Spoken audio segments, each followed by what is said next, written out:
Active voice को passive voice में change करने के लिए हमें कुछ रूल्स को फॉलो करना होगा। वो रूल्स ये हैं, हमें सब्जेक्ट को ऑब्जेक्ट की जगह पे लिखना है और ऑब्जेक्ट को सब्जेक्ट की जगह पर लिखना है। और जो फॉर्म है, चाहे वो फर्स्ट फॉर्म है, चाहे सेकंड फॉर्म है, चाहे आईएनजी फॉर्म है, उन सारों को हमने थर्ड फॉर्म में चेंज कर देना है। और जब हमने थर्ड फॉर्म लिखनी है तो उसके साथ हमने बाय लाजमी लिखना है। एक्टिव वॉइस में चेंज होने वाले first person pronoun passive voice में जाके थर्ड पर्सन प्रोनाउन बन जाएंगे। देखें, ही जो है वो हिम में चेंज हो जाएगा, शी हर में, आई मी में, वी अस में, यू दे देम, इट और जो नेम्स हैं वो एज इट इज़ ही रहेंगे, वो चेंज नहीं होंगे। इसी तरह सेंटेंस के मुताबिक third person pronoun first person pronoun में चेंज हो जाएंगे। Present, past and future indefinite tense. जैसा कि आप सब जानते हैं कि प्रेजेंट और पास्ट इंडेफिनिट टेंस में कोई भी हेल्पिंग वर्ब नहीं इस्तेमाल होता। इसलिए जब हमने इन दोनों टेंसेस के पैसिव वॉइस बनाने हैं तो हमने इनमें प्रेजेंट कंटिन्यूस और पास्ट कंटिन्यूस के हेल्पिंग वर्ब को लेके इस्तेमाल करना है। प्रेजेंट इंडेफिनिट टेंस में प्रेजेंट कंटिन्यूस टेंस के हेल्पिंग वर्ब यूज होंगे और पास्ट इंडेफिनिट टेंस में पास्ट कंटिन्यूस टेंस के। और हमने वर्ब की फर्स्ट या सेकंड फॉर्म नहीं इस्तेमाल करनी, हमने थर्ड फॉर्म ही इस्तेमाल करनी है। और जब हमने ये थर्ड फॉर्म लिखनी है तो उसके साथ हमने बाय भी लाजमी लिखना है। और अब रह गया है फ्यूचर इंडेफिनिट टेंस। इसमें हेल्पिंग वर्ब जो है वो विल या फिर शैल है, लेकिन जब हमने पैसिव में लिखना है तो हमने इस हेल्पिंग वर्ब के साथ बी लगा देना है, विल बी। तो उसके बाद फिर हमने वर्ब की थर्ड फॉर्म और फिर साथ बाय का एडिशन करना है। तो इसमें क्या आपने याद रखना है, प्रेजेंट इंडेफिनिट टेंस में कोई हेल्पिंग वर्ब नहीं तो हमने इज एम आर लगाना है, और पास्ट इंडेफिनिट टेंस में भी कोई हेल्पिंग वर्ब नहीं तो हमने वाज वर लिखना है। और फ्यूचर इंडेफिनिट टेंस में विल है, शेल भी है, लेकिन उनके साथ हमने क्या लिख देना है, be, will be, shall be, और थर्ड फॉर्म और साथ में बाय का इजाफा। I take tea in the morning daily.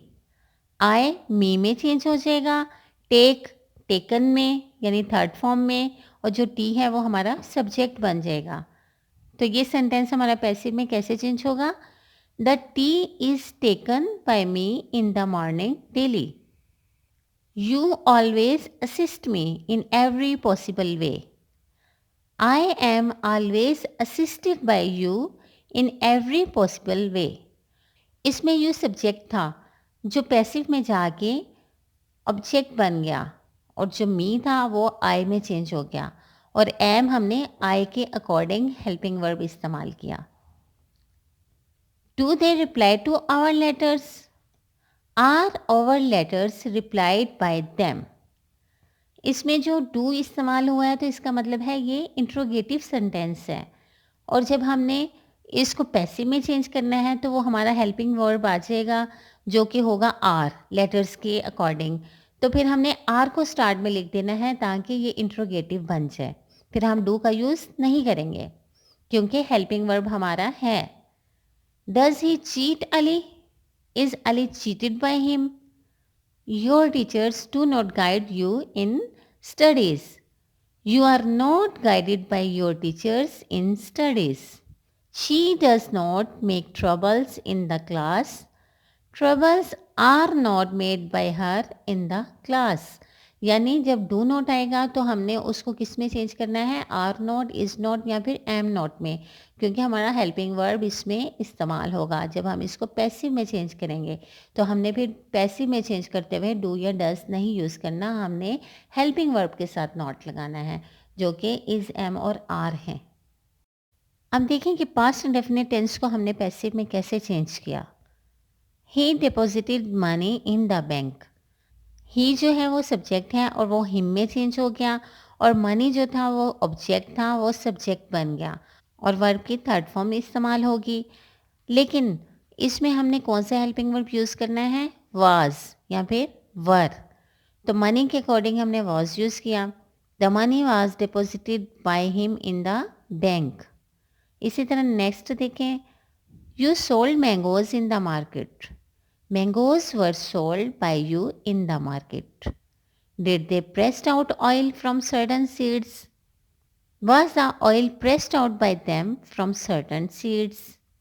Did he buy fruits at cheap rates? Were fruits bought by him at cheap rates?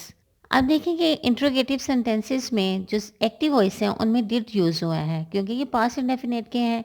लेकिन जब हमने पैसिव में चेंज किया तो हमारा हेल्पिंग वर्ब चेंज हो गया जो कि वाज और वर है, और जब हमने उसको इंट्रोगेटिव बनाया तो वाज और वर स्टार्ट में आ गए।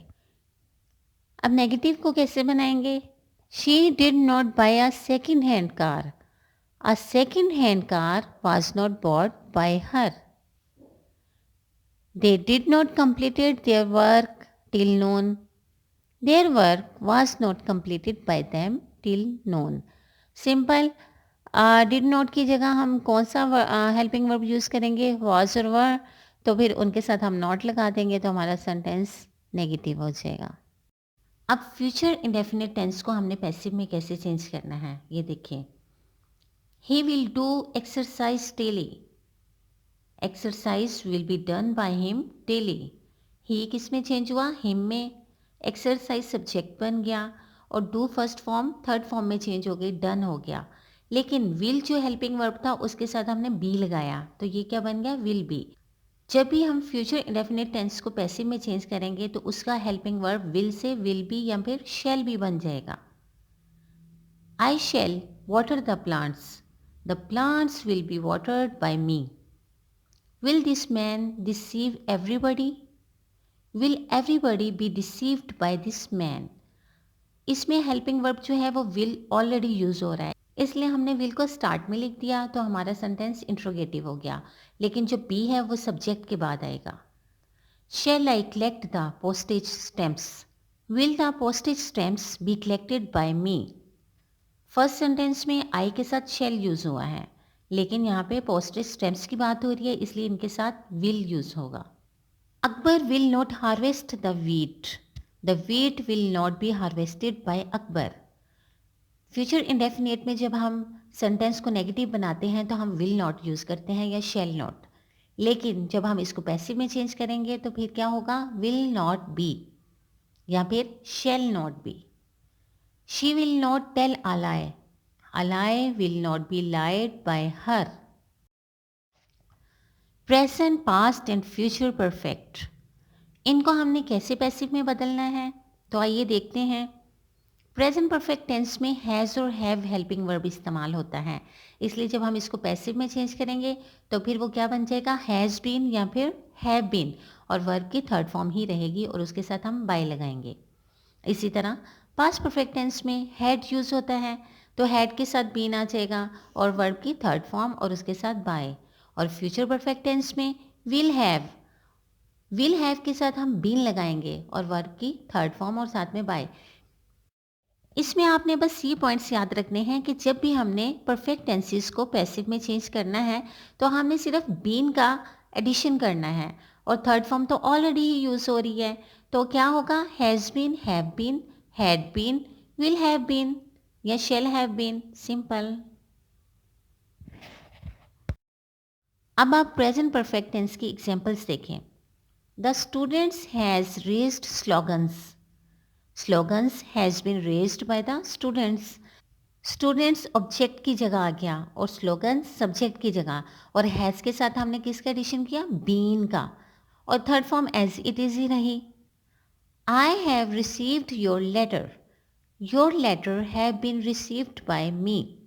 Has Ali scolded his son. Has his son been scolded by Ali. Have you forgotten me. Have I been forgotten by you. बस आपने हैज़ और हैव को स्टार्ट में लिख देना है तो वो हमारा सेंटेंस इंट्रोगेटिव हो जाएगा। She has not given medicine to the patients. Medicine has not been given to the patient by her. They have not constructed the building. The building has not been constructed by them. Interrogative में आपने has start में लिखा, फिर आपने subject लिखा और फिर आपने बीन, और नेगेटिव में क्या करना है? आपने हैज़ के साथ नॉट लिखना है और फिर आपने बीन लिख देना है, हैज़ नॉट बीन। इसी तरह आप पास्ट परफेक्ट की भी एग्जांपल्स देखें। The candidate had casted a vote.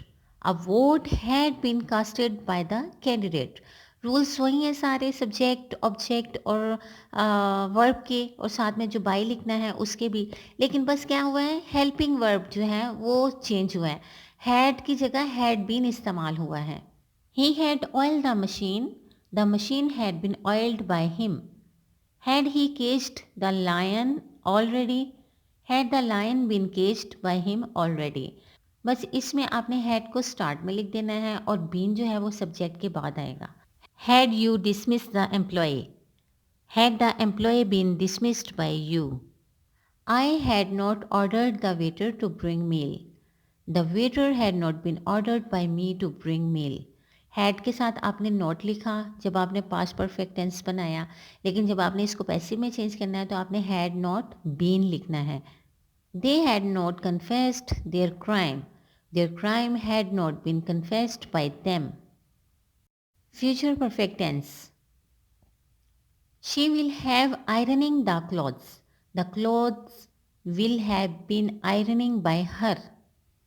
इसमें विल हैव तो यूज़ हो रहा है, लेकिन जब हम पैसिव में इसको चेंज करेंगे तो विल हैव बीन बन जाएगा, यानी आपने इसके साथ किसका एडिशन करना है, बीन का। I shall have taken some sugar for tea, some sugar will have been taken by me for T.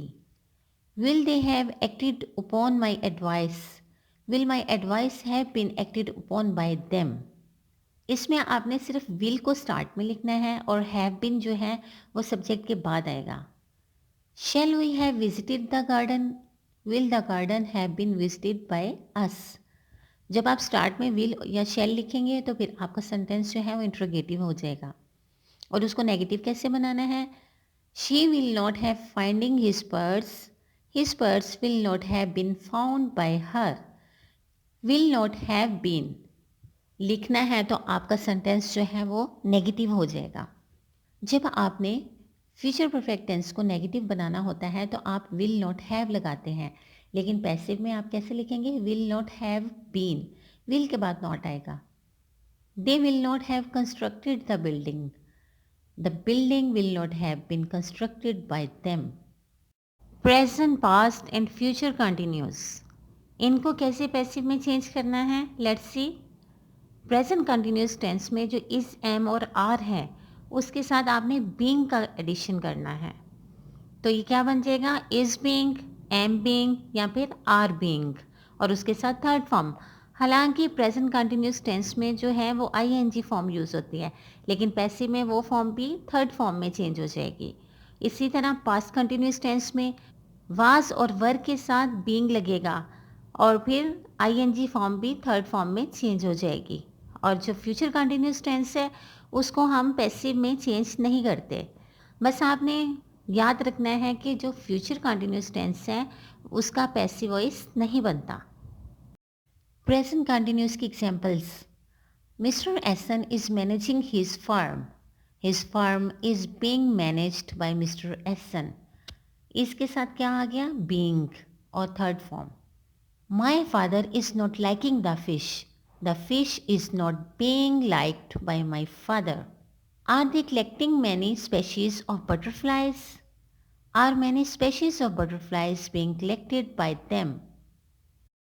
Sentence को इंट्रोगेटिव बनाने के लिए हमने आर को स्टार्ट में लिखा और बीइंग जो है वो सब्जेक्ट के बाद आया। Am I eating the cake? Is the cake being eaten by me? You are not touching the flowers. The flowers are not being touched by you. He is not joining the gym. The gym is not being joined by him. Present continuous tense में हम are, is और M के बाद not लगाते हैं, लेकिन passive में हमने इज़, एम, आर के बाद तो नॉट लगाना ही है, लेकिन हमने उसके साथ बीइंग का भी एडिशन करना है। पास्ट कंटिन्यूस टेंस, आइए इसके भी एग्जांपल्स देखते हैं। They were picking the oranges from the garden. Oranges were being picked by them from the garden. अब इसमें क्या हुआ है, वर के बाद हमने being लगाया है या फिर was के बाद भी। He was lifting the box from the shop. The box was being lifting by him from the shop. देखिए इन दोनों सेंटेंसेस में was और were के साथ हमने being का एडिशन किया है। Were the children buying the candies? Were the candies being bought by the children? Was he making the coffee? Was the coffee being made by him? अब हमने पैसिव में भी सेंटेंस को इंट्रोगेटिव बनाने के लिए वर्ब को स्टार्ट में लिखा, लेकिन इसमें बीइंग जो है वो हमारा सब्जेक्ट के बाद आया है। Hina was doing the dishes. The dishes were not being done by Hina. The cat was drinking milk. The milk was not being drunk by the cat. आपने वाज और वर्ब के बाद नॉट लिखना है और उसके बाद आपने बीइंग लगा देना है, तो वो आपका सेंटेंस पैसिव में नेगेटिव हो जाएगा। अगर आपको मेरी वीडियोस अच्छी लगती हैं और आपके लिए इन्फॉर्मेटिव हैं, तो आप इन्हें लाइक भी करें, कमेंट्स भी दें और सब्सक्राइब भी करें।